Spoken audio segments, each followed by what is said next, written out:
India asi kumja lising ani ga taraga mari da polio free certificate fangkrabasu yumthang nariba leibak singda wild polio virus asi leiba maramna section tharang makhatana lokhotpa mathau tai haina family welfare service ki director Dr. N Binona Fongdokre ngasi Directorate of Family Welfare Service Manipur gi officer Directorate of Family Welfare Service amadi State Health Society NHM na sinduna led the victory over polio continue with 2 drops of life haiba team na pangthok kiba launching of National Immunization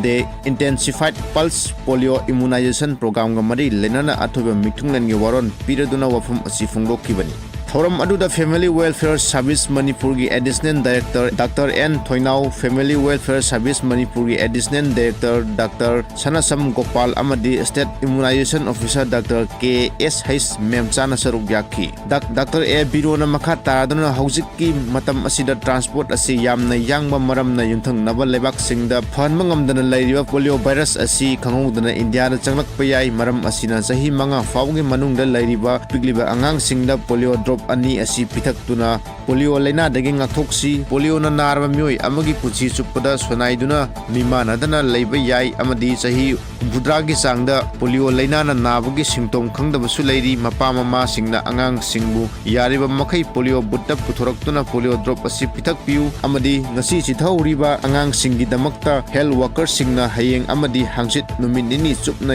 yum da changduna polio drop asi pithakani mamang dari sada maudaga nipan angang sina polio drop pithakpa ngamki adubu handaki sahi asidadi sada samagi sangda angang sing polio pithakpa ngamnaba honasi sahi mangagi makhada leiba pigliba angang singu polio drop ani pithakpaga loirana asamba kudol su piki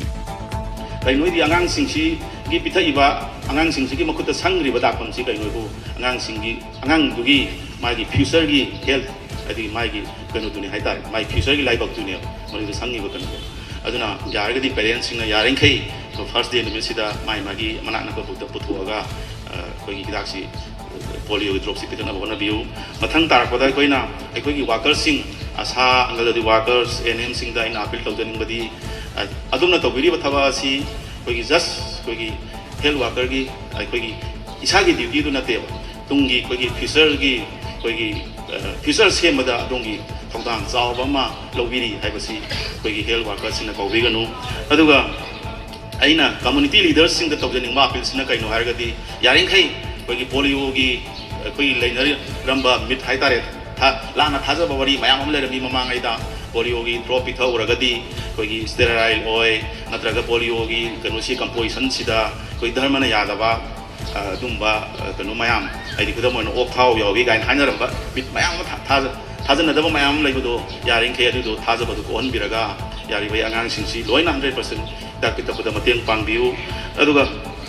mathang tarakpada aina appeal tawjaning mase koigi partnersing koigi WHO UNDP adagi UNda ai ahang nakada makoida yana thagat phongdok jage haitare makoigi matengna ajik phokpa tawraiba koigi program si success hoina apung phana tawba ngambani haiba wai tamjaraga once again I would like to thank on WHO UN and UNDP our partners.